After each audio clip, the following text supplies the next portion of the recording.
So I'm going to perform the create process, or I'm going to perform create, update, and delete. First, I'm going to use this guest booking database. I already made the data about it, but I'm going to use this guest and table of guests for creating new data. First, I'm going to go SQL, then insert. Since I didn't use auto increment in guest ID, I'm gonna type it manually. So I'm going to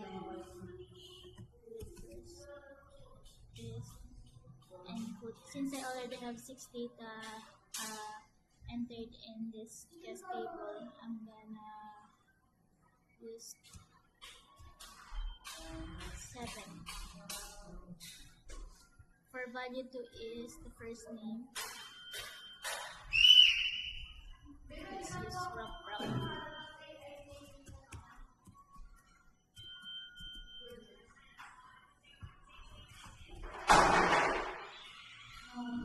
Rob Pogi. For its email, I'm gonna make random. I'm gonna use random.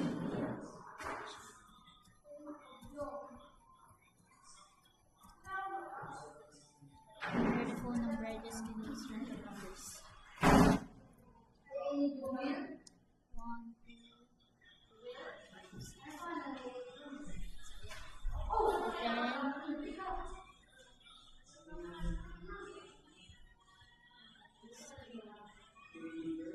So this data has been included and entered in my table.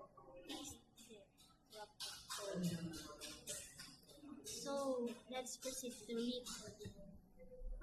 Sa read naman, select all from guest. I'm gonna use the guest since this is the only table that I entered some data. So from this,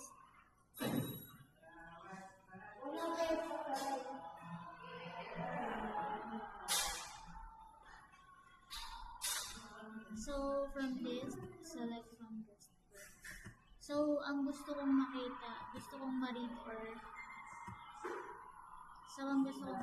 is gusto kong ma-read yung guest ID from 1 to 4. So ganito lang yan. Select all from guest ID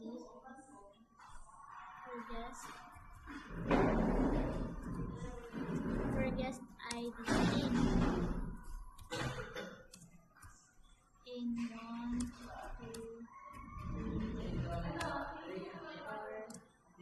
4. Close parentheses, semicolon. So ang gusto kong ma-read is yung guest. So yung guest na may guest ID na 1, 2, 3, and 4. This is the syntax I use. Guest and in. Let's try and run this. So ayun, 4 yung lumabas. Guest ID na may 1, 2, and 3, 4 total rate. So ganun yung ginamit ko syntax. My in. Next would be the update. Let's go back to SQL again. So dito naman sa update, I'm gonna change the name for the guest ID 1 to, let's retain the guest ID 1. Let's change the name for the guest ID number 1 to, I'll use Lysel. And so last name is all. That's it. I'm just gonna change the first name and last name. So I'm gonna delete this where kung anong guest ID yun nagpo-fall. Guest ID. Ano ba yung gusto natin? has been done, so I'm just gonna continue working on the update part. So since I want to update the guest that has guest ID number 1, I'll just type guest ID is equal to 1. Then I'll just go. So the thing is, I only wanted to change the first name and the last name of the guest ID number. So a row affected, it has been updated. Let's check. So ayun, yung guest number 1. Na-update na siya. Yung first name niya nabago and yung last name. Then let's proceed to delete part.